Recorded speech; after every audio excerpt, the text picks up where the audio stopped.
has turned into an anthem for seasons, for such a time as this. Esther chapter 4, verse 14. This message has felt a little too timely for this moment and beyond, a little too raw for the places in life I've walked through while writing it. So no matter how much I wanted this concept published 6 years ago, I know now this is the time. Because the timing of God is never rushed by the impatience of man. I don't know what your life is looking like, but I'm confident a few hard, impossible things are stirring doubt within you. Because doubt isn't a seasonal struggle and doesn't come or go based on the temperature of our culture. Doubt can only be removed by making the decision to do so. And that's what we'll do through this book. We'll study closely the life of Noah, and based on his actions, unpack 5 decisions he made. These decisions are simple but hard. As the tears hit my pillowcase the night before turning this in, I had to remind myself to make these decisions, or else doubts about this whole process would indeed drown me. I use these decisions daily. I have them written on a sticky note next to my computer, and they've helped me sort through these hard days with hope. On the other side of this book, you will be stronger, wiser, and able to deflect the detrimental things doubt can do to your soul. I've divided this book into 5 sections. There are 3 chapters in each section. Take this one section at a time, because each section unpacks one of the 5 decisions. There are places for you to reflect and think throughout the book. But if you want to take the application and study process deeper, I highly recommend grabbing the accompanying study guide and video series for this book. I have a lot of hopes for you as the recipient of this message, but my greatest hope is that God would meet you here and change something deep in you that doubt has tried to destroy. You all in? Well, then let's get going. Nicki.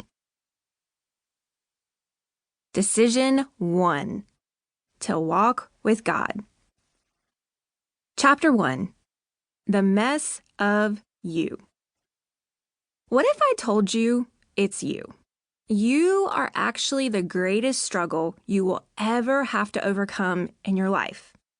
Way to ease into this, right? I mean, usually these types of conversations have a more comfortable and slow beginning. But sometimes we just need someone to be honest and upfront with us about where we're at in our process, and then get going with the plan to allow change to begin. I've learned this the hard way, and I wish someone had sat me down and said these things I'm about to share. There are days when it will feel as though life has been exceptionally unkind to you. If those hard days extend into a long season, life will try to convince you it has a new rhythm, one that makes you feel offbeat every step you take. Life can often feel like a bully throwing punches at us we didn't see coming. We get taken out for a moment, but how we jump back in becomes our decision. A few months ago, I was dancing to that very offbeat, unkind rhythm of life, but I thought I was hiding it well. I cried in private, but praised in public. I smiled when I didn't want to, but I pulled away from the people who knew me best because I knew they would see it. You know what it's like when an ache inside you won't leave and it gets harder and harder to hide it. We buy the best beauty products our wallets allow, and we try to wear clothes to make us feel put together. But our lack of sleep-induced bags under our eyes show we're not dancing through life like we thought we were.